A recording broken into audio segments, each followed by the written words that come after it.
You're listening to the Pace Radio Network here at paceradio.net. The views expressed by the individuals during this broadcast are their own opinions, and they may not be the same as those of their group or other organizations they may be involved with. All medical advice during our broadcast is not a medical opinion and should be checked with your medical physician.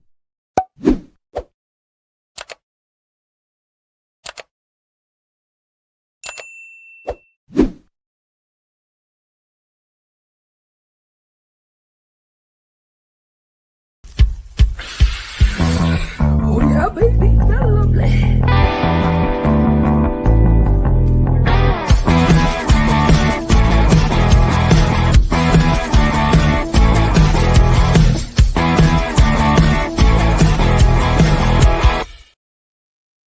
Good morning, it's July the 14th, and welcome to Psychedelics and Cannabis Education and News. We're live here at paceradio.net and 420pace.ca. Good day, Rev Cindy. How you doing? It's not nighttime now, it's still morning. No, it's still morning. Good morning, Al. I'm well. How are you? I'm not doing too bad. Doing all right. Yeah. Well, that's good. Yeah, as I always say, I'm watching the grass grow instead of the roots. That's right. And yourself? I would have to say the same, except for I have astroturf, so I'm watching the weeds grow up through the astroturf.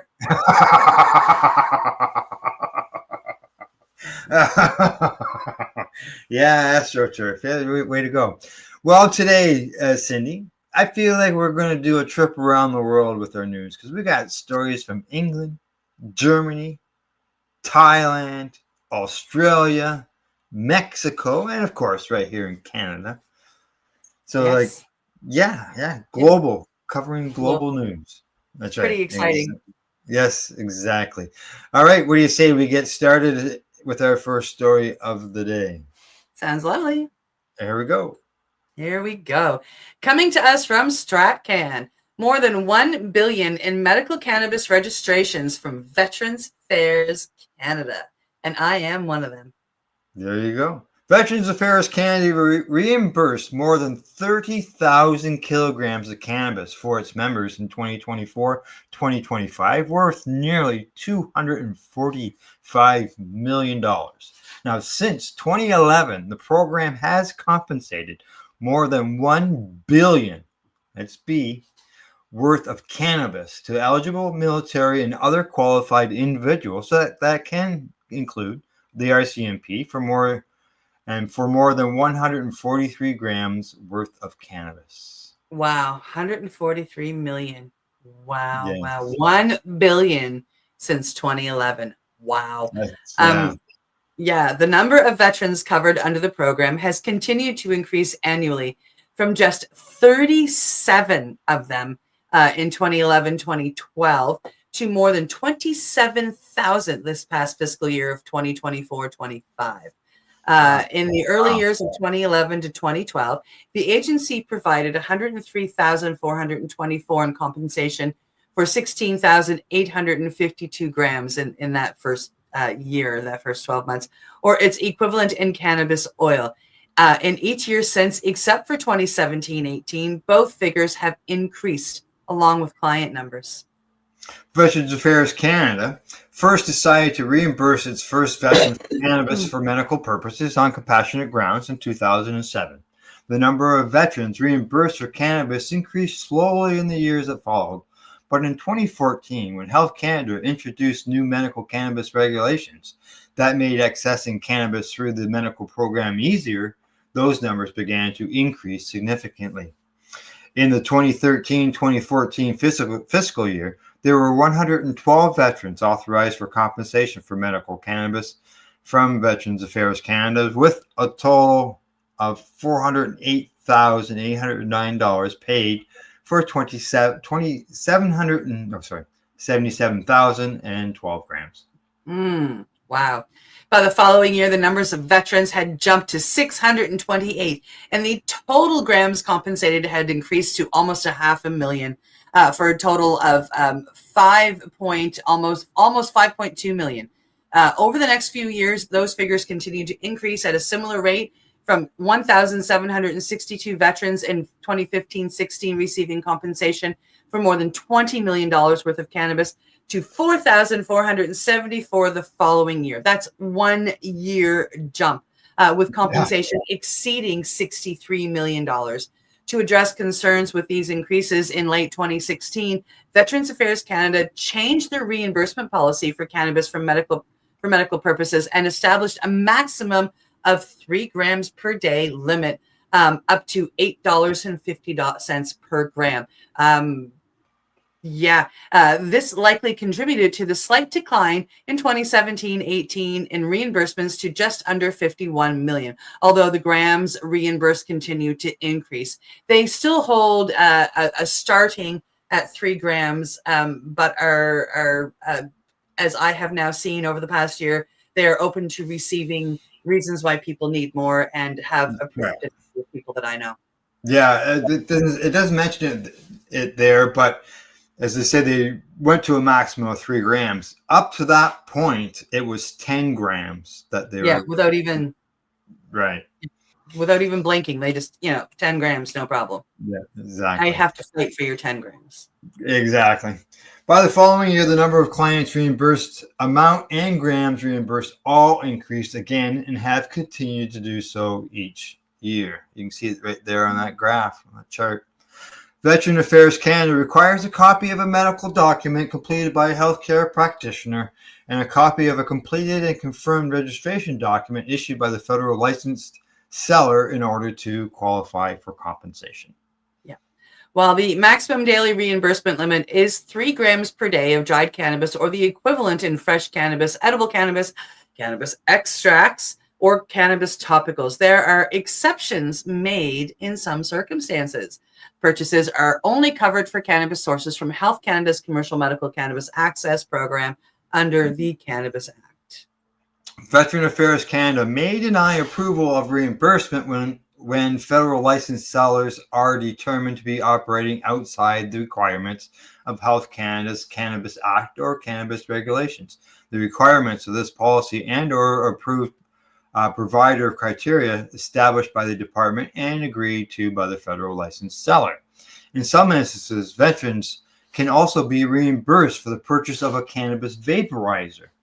The purchase is required to be pre-authorized and prescribed by a healthcare practitioner. Veterans Affairs Canada may also consider other equipment when the device is medically beneficial. All right. Yes, absolutely. While the number of veterans authorized to be compensated for medical cannabis has continued to increase, the overall number of people registering for medical cannabis access in Canada has been slowly declining from a peak in 2019-2020. Which is sad because we need that medical program. Correct. Exactly. I agree.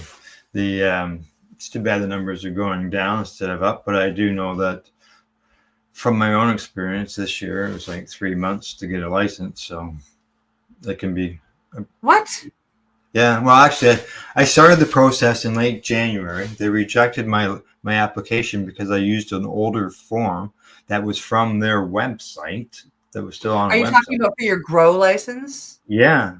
Yes. Okay. Yeah. And I just got it in the mail like 2 weeks ago. Wow. Yeah. Wow. I sent it back into them at the end of February. So you got March, April, May, June.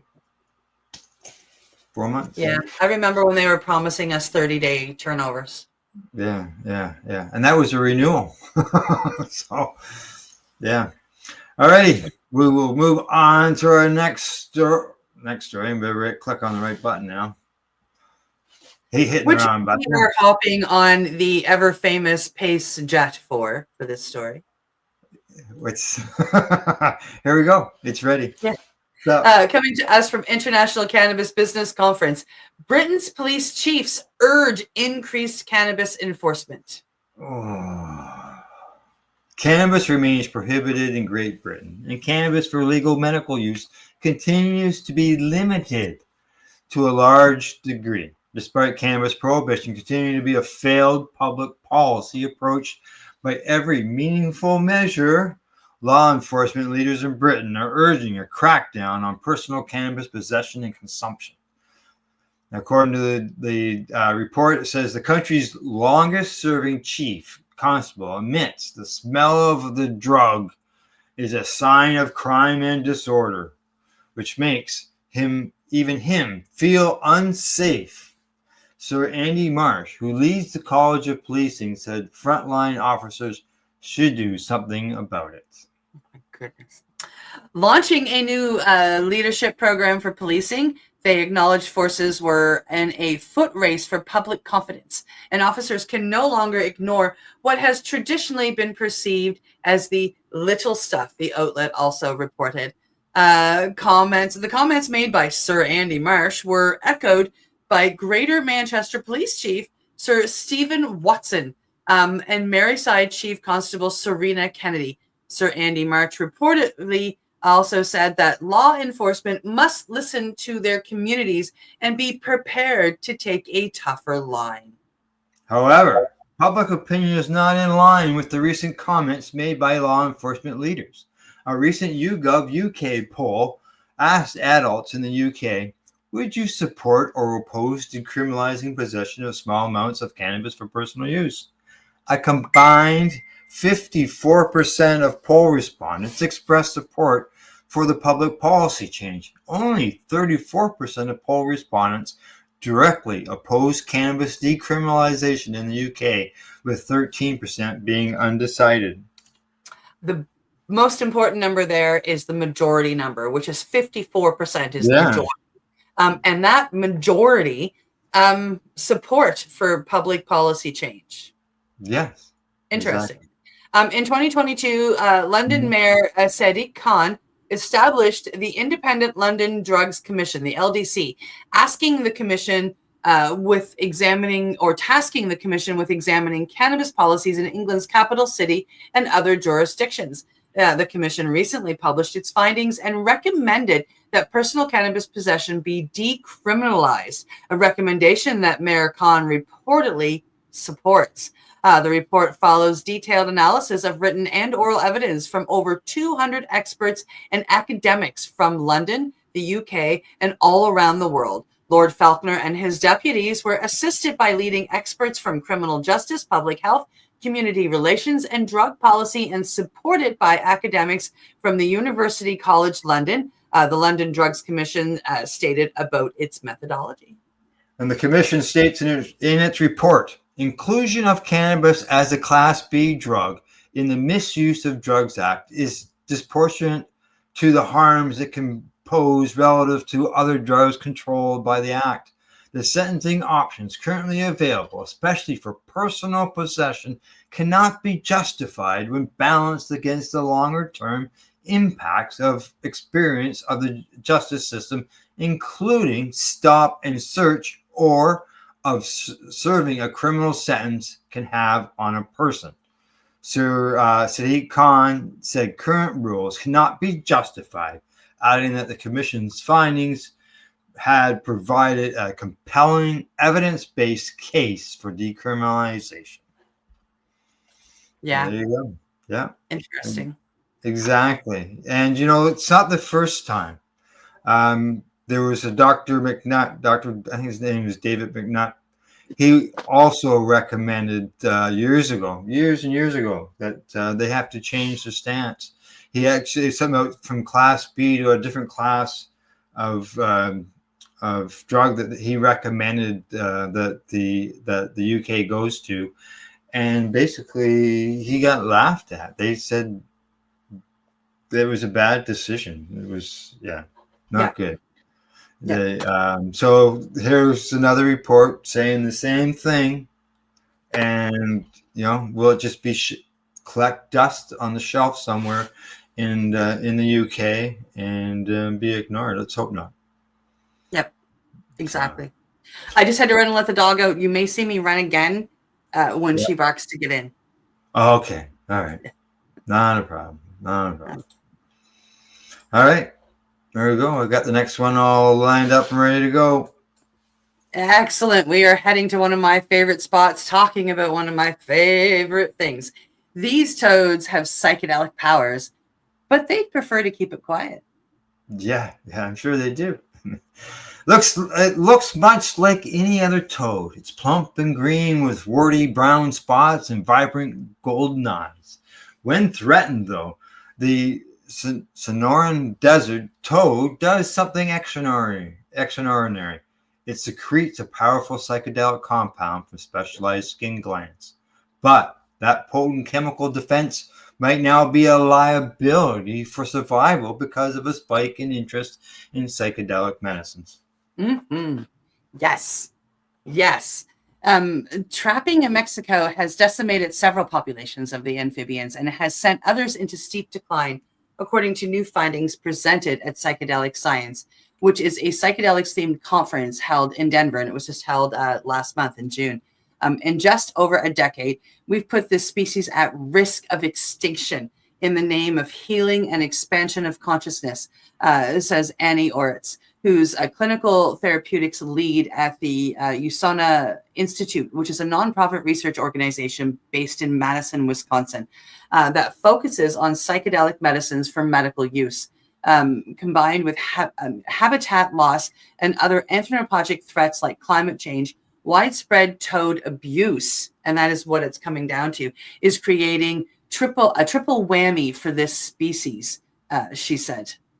Scientists chemically identified the psychedelic compound 5-MeO-DMT in Sonoran desert toad secretions in 1967. But until recently, few people bothered the amphibians or were aware of their psychedelic properties.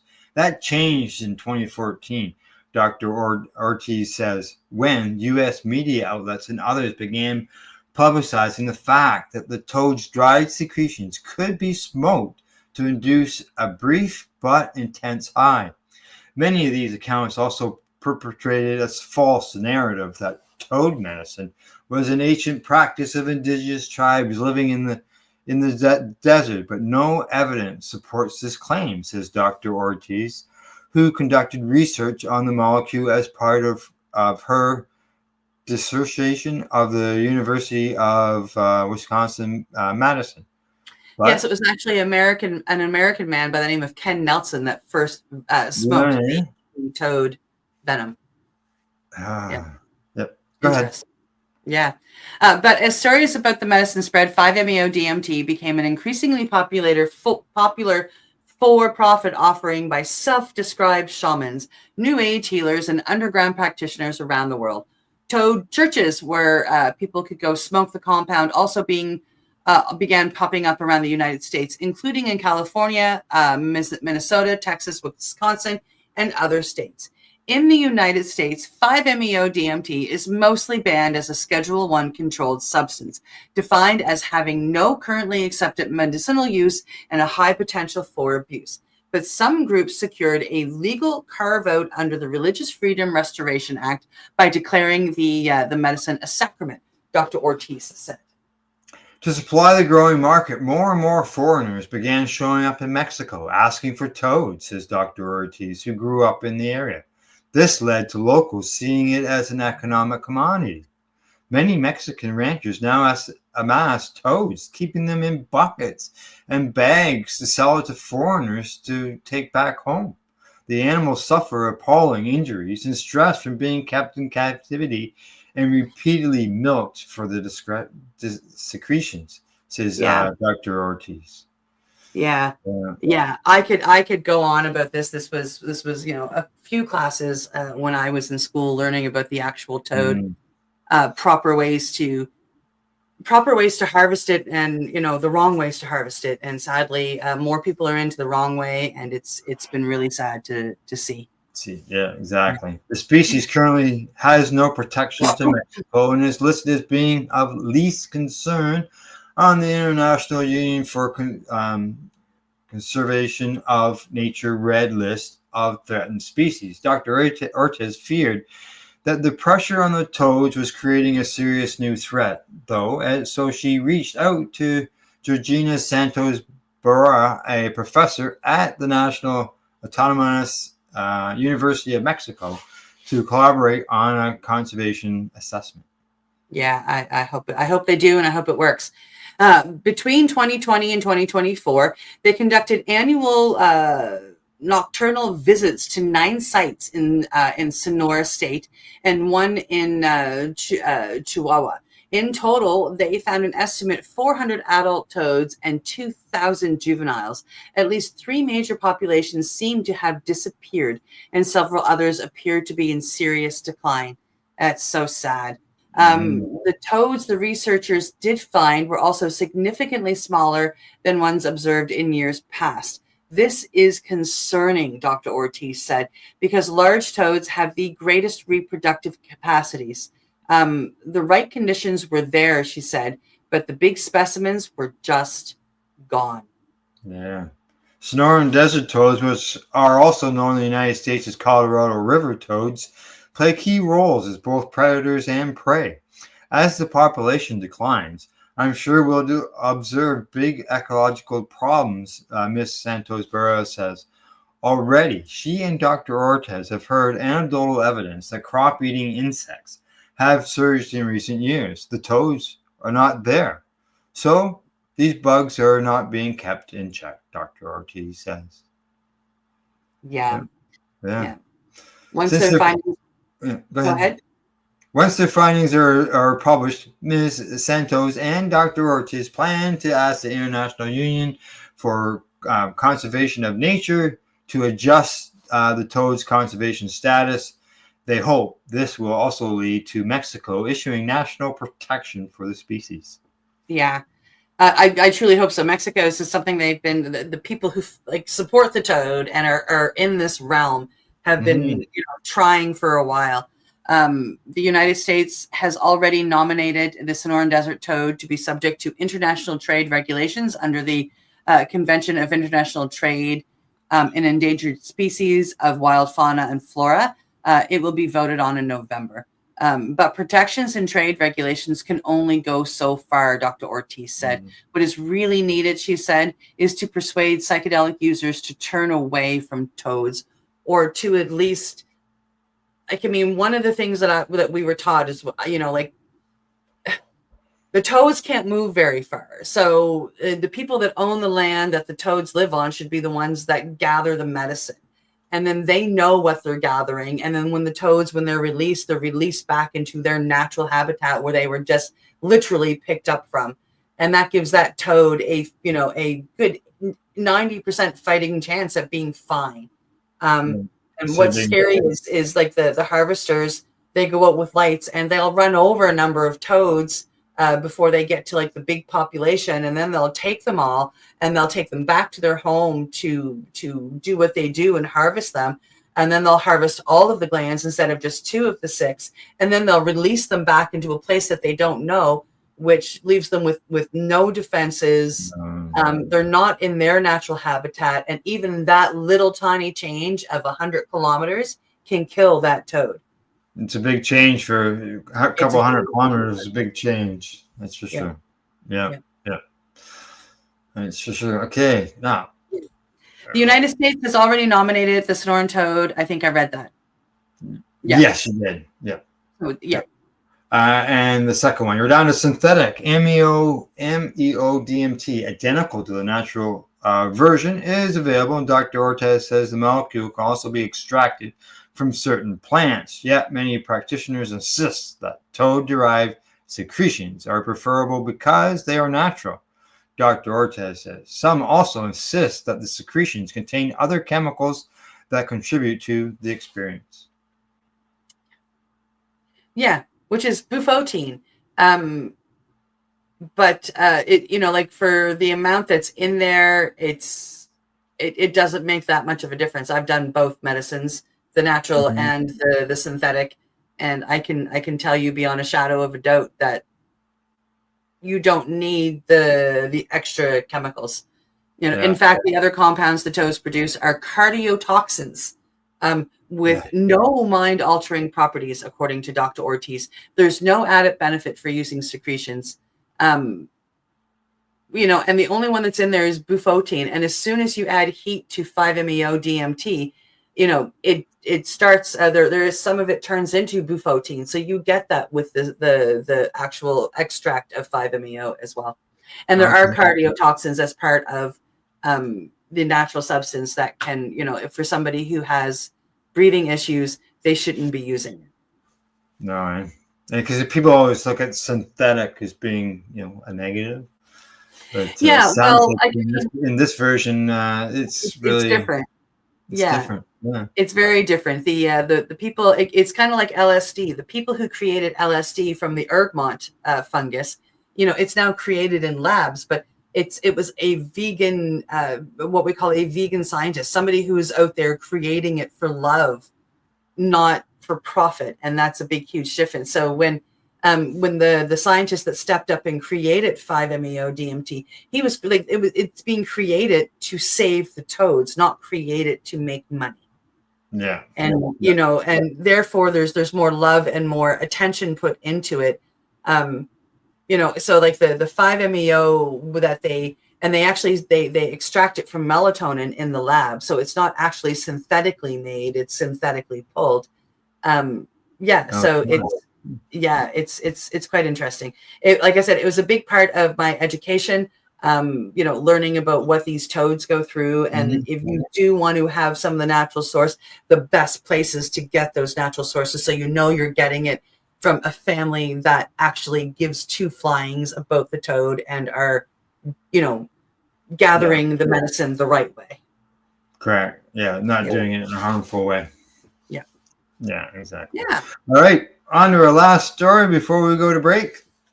We're hopping on the jet plane again, coming to us from International Cannabis Business Conference, evaluating Germany's cannabis legalization law. There we go. Germany's remains the largest country as measured by population size to ever adopt a national adult use cannabis legalization measure. Given Germany's position as a continental and global political and economic leader, it is easy to make an argument that German legalization is the most significant cannabis policy modernization effort of its kind in history.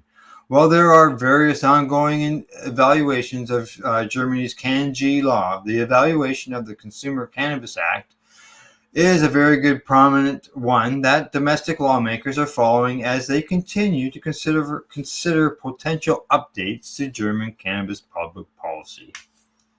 The project maker for EcoCan research effort is Dr. Jacob Manthe. And according to the Federal Ministry of Health's website, the goals of the evaluation project are threefold. They include investigating the impact of the Cannabis Act on child and youth protection, general health protection, and cannabis-related crime. To this end, a wide variety of data will be compiled. Our own surveys will be conducted, and the data will finally be evaluated with regard to the aforementioned overarching objectives, states the Federal Ministry of Health. The evaluation will make an important contribution to answering the questions of how the law is being implemented in everyday life and whether the intended effects of the law are being achieved. Furthermore, the evaluation should provide reliable evidence for potentially necessary legislative adjustments. With that in mind, the initial findings of the EcoCan project have surfaced via original reporting. They encourage everyone to read this article, which is very informative and insightful. One of the major takeaways from the initial findings is that reported cannabis consumption rates were already on the rise in Germany leading up to the enactment of the CanG law. And Dr. Manthe determined that the rise was due to older individuals reporting cannabis use. Now maybe those older individuals came out of the closet, and so all of a sudden those numbers spiked. Yes. Regarding younger consumers, which is a demographic often focused on by cannabis opponents in their talking points, Dr. Manthe sees no anomalies since the Cannabis Act came into force, and that Dr. Manthe doesn't assume that any changes can be attributed to the Cannabis Act. Other high-level takeaways from the initial evaluation findings are that there aren't enough cannabis cultivation associations in Germany, that there are no short-term changes regarding public roadway safety. Legalization has not increased reported mental illness, and that the Kanji law has significantly lowered cannabis-related criminal offenses. Interesting. Yeah. God, there you go. There you go. New buttons and things on StreamYard. Just never know. Things are changing here. All righty. Anything else before we go to break? I don't think so. Have a good break. All right. You have a good break too. We'll see you all in about, let's see what's commercial I'm going to run this time.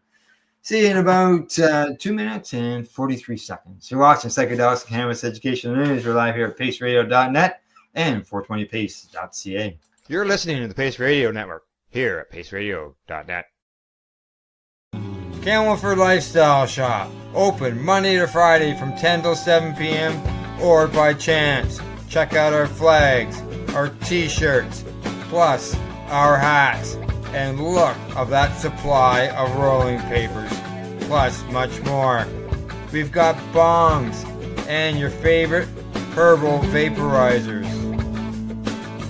Look at all the incense we have, as well as for those who collect knives, check out these knives in our collection. And while you're here, stop in to see Shay at the piercing room, where you can get poked by Shay. Daily deals, check them out. Campbellford Lifestyle Shop, 17 Bridge Street West, Campbellford, Ontario.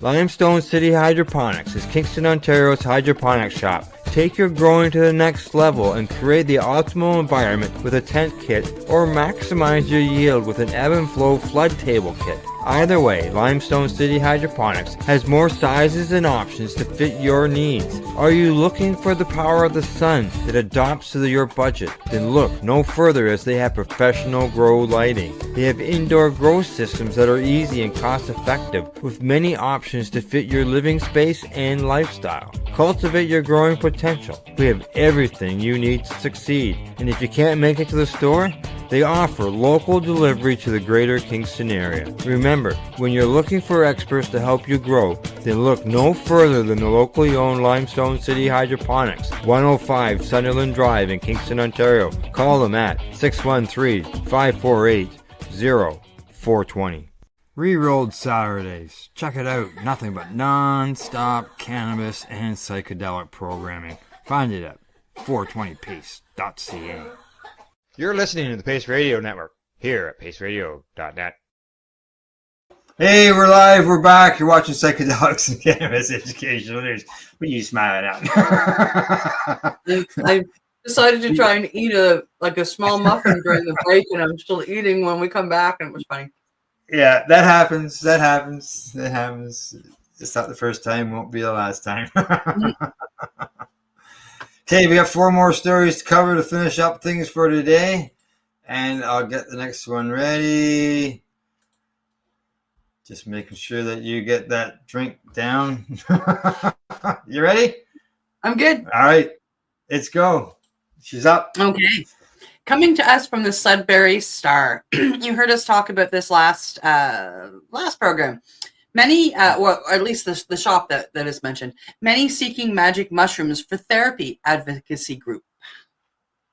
The saga of a twice-rated magic mushroom shop in Sudbury, which we discussed last week, speaks to a bigger issue than someone simply flouting the law or seeking an illicit high, according to a national nonprofit. Mm-hmm. People are looking for relief, said John Gilchrist, the communications director for Thursville, an advocacy group committed to helping Canadians access psychedelic assisted therapy for illnesses like depression and post-traumatic stress. The presence of these mushroom shops, whether they're legal or not, reflects a growing demand that is not going away, says Gilchrist. I don't blame police for doing their jobs, but what we need now isn't more raids. We need a regulated clinical pathway for therapeutic use of psilocybin and other psychedelics that meets people where they are. The Shroomy store in Sudbury, which is what we reported on last week, first opened in late November at the former site of Elm News. That was news in itself. But the store made headlines again soon thereafter for a different reason. Police paid a visit and demanded the owners close shop. It popped up again this spring, however. Kitty corner to the first location in the space that once housed Records on Wheels. That drew another visit from Greater Sudbury Police, and this time 2 employees were charged. Gilchrist said this kind of scenario is playing out in various parts of the country, but can be a distraction from what, in his organization's view, is the most important goal: ensuring people who can truly benefit from the hallucinogen have a simple, safe way to obtain it. I also think it needs to be a simple, safe, and affordable way to obtain it. Yes, exactly. Clinical studies have shown psychedelics like psilocybin, the active ingredient in the quote-unquote magic mushrooms, can be efficacious in treating anxiety, treatment-resistant depression, post-traumatic stress injury, and even conditions someone might not think a psychedelic might be useful for, like disordered eating, he says. They can also help with chronic pain like cluster headaches, which are known as suicide headaches and spoken of as the single most painful condition known to humankind. I use psilocybin for migraines, and psilocybin can also help people who have had strokes reform those pathways. Yeah. Gilchrist said Therasil helped a Calgarian named Jody Lance, who suffers from this debilitating condition, secure access last year. I think we read a story about that, to the alternative treatment option. Health Canada had originally denied his bid to use psilocybin for his pain, but that was reversed upon judicial review. We did a story about that last year. We pushed in the federal courts to get him legal regulated access, said Gilchrist. The judge essentially said, look, this guy is actually a made candidate who can end his life legally due to the severity of his condition, and we're denying him access to a mushroom that might help his pain. There's something really wrong with that. Yeah. Yes. I remember cheering before. Excuse me while I clap. So the judge then ordered the health ministry to reissue a decision, which they did, and they granted him access. Yeah, I remember that judge. I remember being in love with that judge. I don't even know who they are. Psilocybin is still considered a controlled substance under Canadian law, and the only way an individual can legally obtain it for medical use is by applying through the Special Access Program of Health Canada, which is called SAP, and some people say it's SAPy, all right. Yeah, you got to be a SAP to apply. People are being denied or ignored completely. And this was that 30-day rollover that we were talking about earlier. Yeah, when they came with SAP, you're going to wait no more than 30 days. You only got a month to wait. Apply, and you'll know within 30 days. And we knew people that were waiting for over a year. Well, the one fellow waited, who finally passed away. It was 550 days or something the last count I knew. And Allison had to take them to court. She applied. Yeah. So we know somebody personally who was promised this 30-day thing and then got ignored. Yeah, still. Yeah, exactly. Well, it's amazing to see one-off victories and people like Jody getting help they need. Use of psilocybin is still not regulated, so other people who are suffering from cluster headaches don't get blanket access to it, says Gilchrist. They would have to go through a fairly laborious process to apply to the government. Go ahead. The TheraSil spokesperson said a study in 2023 found 1.93 million Canadians had used a psychedelic, but only 106 legal requests were approved through Health Canada that same year. That's right. Illegally healed, baby. Yeah, that's right.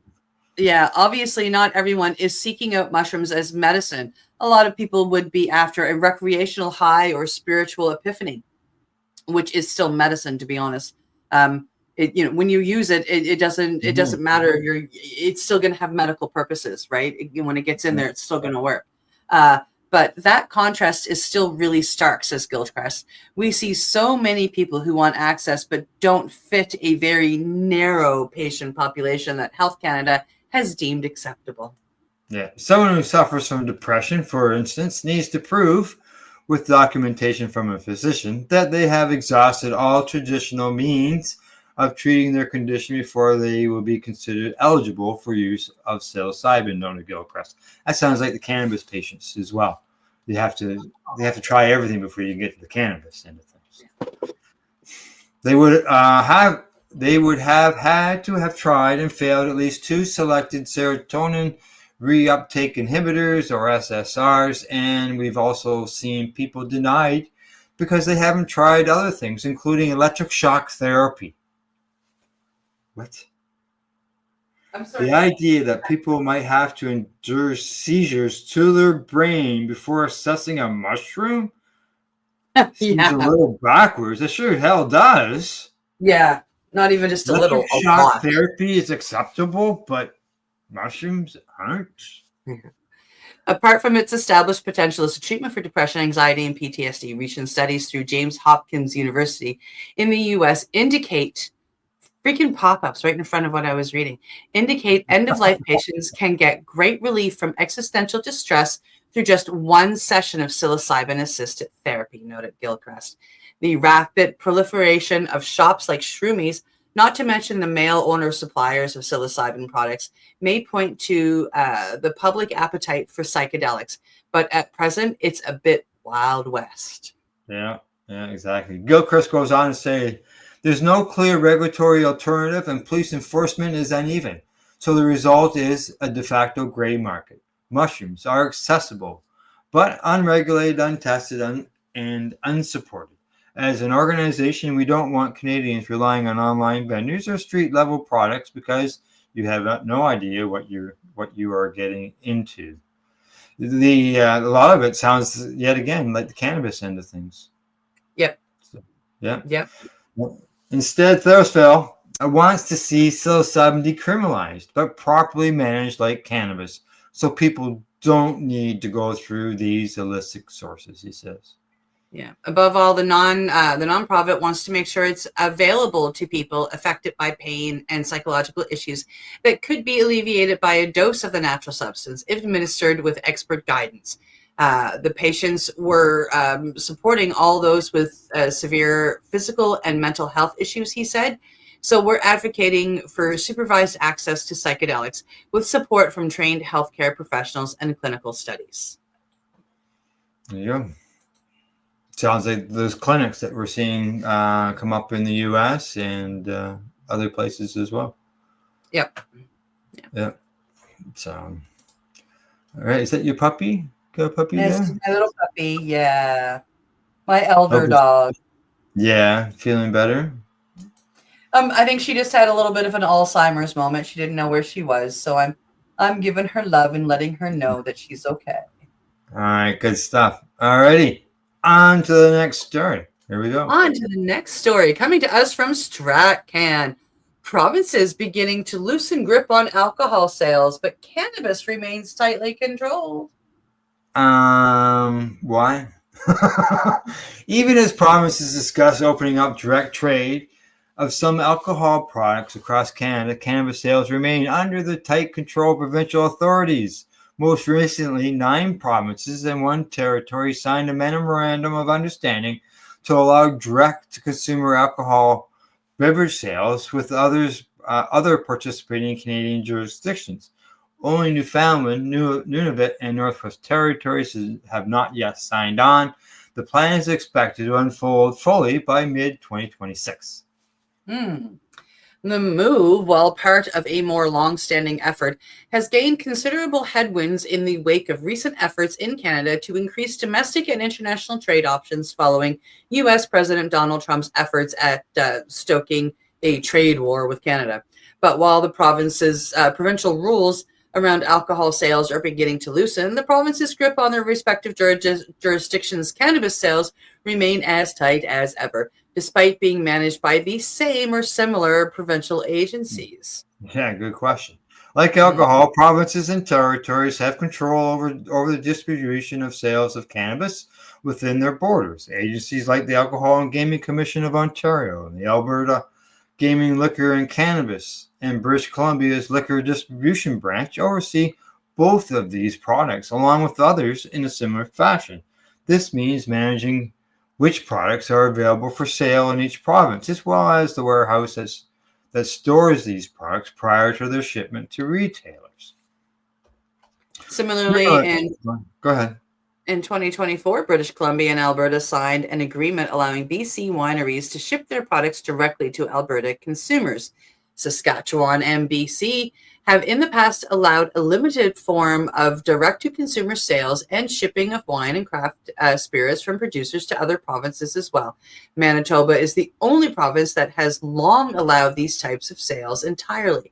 Such jurisdictional authority around alcohol sales has been embedded with Canadian law since Confederation and is reflected in how the federal cannabis rules share similar authorities with procedures around cannabis production, distribution, and sales. While the federal government primarily regulates the manufacturing of alcohol or cannabis products, the distribution and sales of those products are largely controlled by the provinces.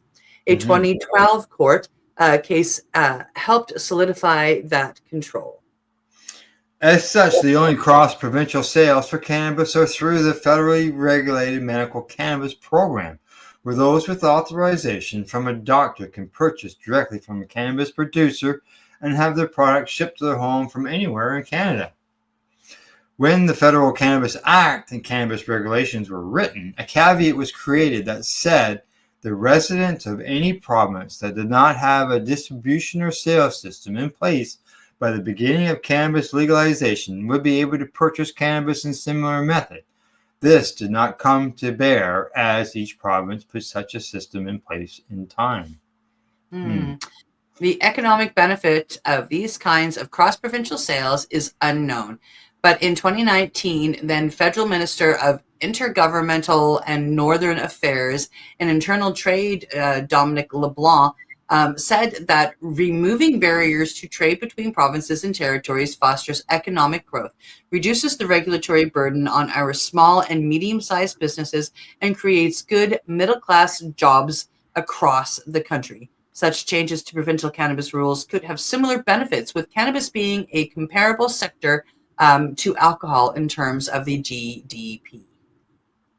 It would also likely provide more opportunities for small producers who sometimes struggle to access their own provincial markets due to the complexity of provincial approval, onboarding, and sales. If those same producers could bypass such a process and ship directly to consumers across Canada, it could be a lifeline to struggling businesses. So why the focus on liberating alcohol sales but not cannabis? For one, it's likely due to the popularity of alcohol compared to cannabis among consumers and the general voting public. Opening up alcohol sales will be popular among voters with little pushback, but the pushback to doing so for cannabis is likely to be much more pronounced. Oh my God. Given the continuing presence of stigma and good old-fashioned reefer madness at every level of government. Bingo. Right there. Yeah. So cannabis remains the red-headed stepchild, at least for now, as provinces continue to rake in the majority of profits from distribution and excise tax. To make that the green-headed stepchild. Yeah. Oh, that's that cannabis. It's that cannabis, nasty stuff.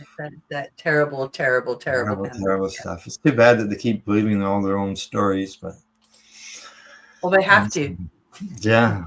Yeah, exactly. Yeah, Otherwise, they could end up sued for putting out false information. exactly. Thanks, Carlos, for the hug. Appreciate that. All right, on to the next story. Here we go. Coming to us from International Cannabis Business Conference, nearly 90% of Thailand cannabis stores are expected to close. Wow. At the start of this year, Thailand was one of the top legal cannabis markets on the planet, becoming so after a landmark policy change a few years ago. In 2022, Thailand made history, becoming the first country in Southeast Asia region to monetize its cannabis policies and remove cannabis from its narcotics list. Unfortunately, the glory days of Thailand's modern cannabis industry appears to be over, at least for now. Yeah. The new regulations set to be enforced by the end of the year would leave about 2,000 of Thailand's estimated 18,000 shops in operation, a Ministry of Public Health official said on Tuesday. This was reported by the South China Morning Post. Cannabis was officially designated a controlled herb in June under the order signed by Public Health Minister Somsak Theraputsin. The reclassification means the plant can now only be used with a licensed medical prescription, and all professionals authorized to prescribe it must undergo training approved by the health ministry, the outlet also reported.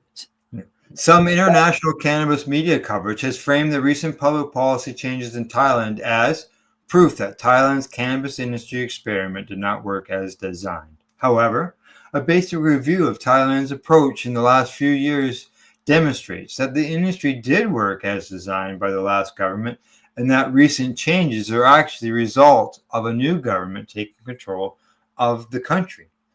Thailand's historic cannabis policy shift in 2022 was designed to pave the way for the nation's emerging cannabis industry to become a regional and international cannabis industry leader.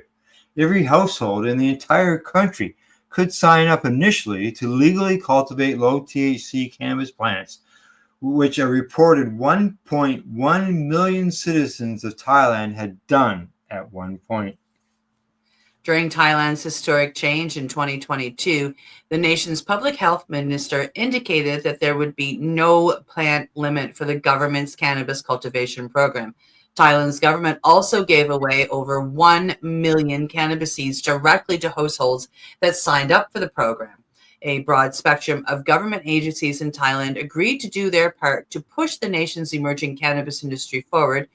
Researchers estimated at the time that Thailand's 2022 policy change would result in roughly 12,000 cannabis dispensaries opening nationwide. As we know now, the number ended up being around 18,000 dispensaries by 2025. All cannabis sales in Thailand will eventually require a medical prescription, and retailers will be required to have an on-site licensed medical professional at every location. All cannabis products in Thailand will be required to be sourced from licensed suppliers and undergo rigorous testing for contaminants. In addition to requiring tailored training for all cannabis prescribing medical professionals, all staffers at the nation's remaining cannabis dispensaries will also have to complete a required training. An estimated 100,000 dispensary staffers are expected to take the necessary training once it's offered. So there you go. Big changes in Thailand, that's for sure. It's been coming. And you know, the people in Thailand, if they're against all those changes, they shouldn't have voted in the new government, because the new government said that's what they were going to do, right? So, Yep.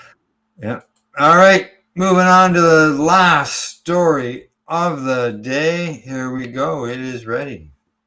Coming to us from Ganjapur, we're heading to Australia. Australian health authorities take action against 57 medicinal practitioners over cannabis prescribing practices. The Australian Health Practitioner Regulation Agency has taken action against 57 medical practitioners, pharmacists, and nurses, and are investigating 60 more over medical cannabis prescribing practices, the Australian Broadcasting Company reports.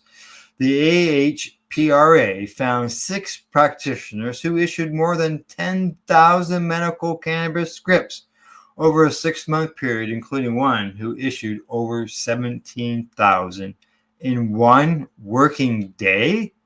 What? I know of a doctor here that got reamed over the coals and lost his license over the numbers that he was prescribing. But as he said, if other doctors would do it, I wouldn't have to. But 17,000 in one day? Yeah, you can't see that many patients. You have to make it realistic, dude. I think so. The AHPRA has released new guidelines for medical cannabis prescriptions, which state that except for childhood epilepsy, muscle spasms, and pain associated with multiple sclerosis, cancer, and chemotherapy-induced nausea and vomiting, there is little evidence to support the use of medical cannabis. And is urging prescribers to put patient health above profits. The guidelines further state that cannabis should not be prescribed as the first-line treatment and only be used when there is an evidence-supported clinical indication and when other treatments have failed. I got a question. Okay. It says chemotherapy-induced nausea. What about other nauseas? If it helps with if it helps with nausea in chemotherapy, wouldn't it help with nausea for someone who has a other medical condition that gets nausea and sick from it? Yes.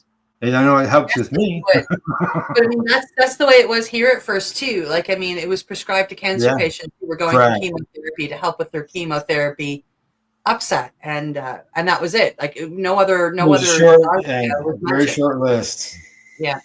The AHPRA chief executive Justin Untersteiner told ABC that the regulator has serious concerns for patient safety and that patients are presenting to emergency departments with medicinal cannabis-induced psychosis. We've talked about this in other stories, which can particularly happen when there are patients that have pre-existing mental health conditions or substance abuse or other issues like that. Another area that worries us is prescribing excessive quantities or even prescribing multiple different prescriptions to a single patient so they can try which one suits them. Additionally, the AHPRA found consultations for medical cannabis lasted between a few seconds and a few minutes.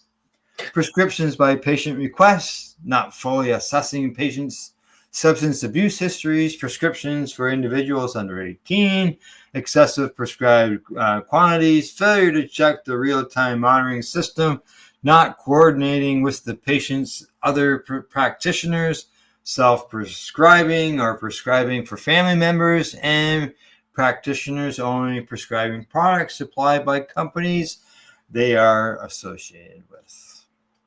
There you go. A big list there. So in Australia, I had heard something about this someplace, but I hadn't read the story. I just seen someone said, well, not like the story that's going on in Australia right now. 17 prescriptions in one day is a little bit high. Yeah, 17,000. Like 1,000 would be a little high. 500 would be a little high. Well, you guys, how many patients can a doctor see in a day? Realistically. Okay, so if we're working 8 hours a day, let me do some math. Okay. 8 hours a day that you're actually working. And if you're looking at 4 patients an hour, realistically 32 patients. The most, yes. And that's only giving them 15 minutes. Correct. Like literal to no downtime in between patients and working a full 8 hours, no breaks, no lunch. Yeah. So it doesn't sound like their medical program is like ours, where ours has to be approved by the government, where theirs just gets approved by the doctors.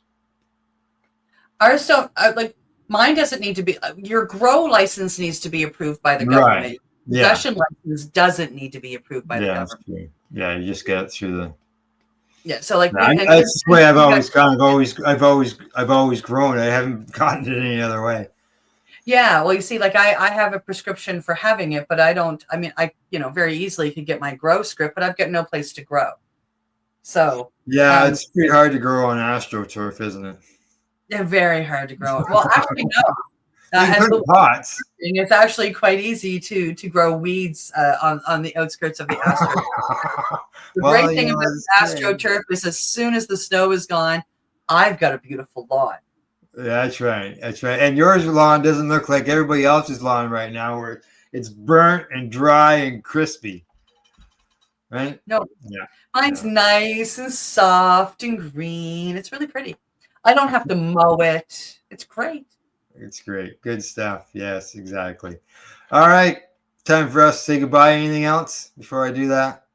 Ooh, we are on today's Monday. Oh, right. Today's Monday. Well, have a great Monday night. I was about to say have a great weekend, but I would have been a couple days off there.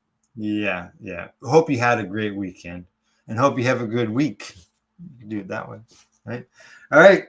That's it for today. Thanks to our buds at the Campbellford Lifestyle Shop, Limestone City Hydroponics.ca and At-Eze.ca. In closing, as always, thanks for tuning in. Thanks for watching. And don't forget to educate, medicate, and do not incarcerate. You're listening to the Pace Radio Network here at paceradio.net. The opinions of the individuals during this broadcast are their own, and may not be the opinions of their group or other organizations they may be involved with. All medical advice during our broadcast is not a medical opinion and should be checked with your medical physician. Enjoy the buzz of legalization with Campbellford Lifestyle Shop. From lights to plant nutrients, books, consumption accessories, and more, we've got all your basics to grow or consume cannabis. Visit our info center or take a look at our piercing services and body jewelry, now available in-store through Campbellford Lifestyle Shop, 17 Bridge Street West, Campbellford. Limestone City Hydroponics is Kingston, Ontario's hydroponics shop. Take your growing to the next level and create the optimal environment with a tent kit or maximize your yield with an ebb and flow flood table kit. Either way, Limestone City Hydroponics has more sizes and options to fit your needs. Are you looking for the power of the sun that adapts to your budget? Then look no further, as they have professional grow lighting. They have indoor grow systems that are easy and cost effective with many options to fit your living space and lifestyle.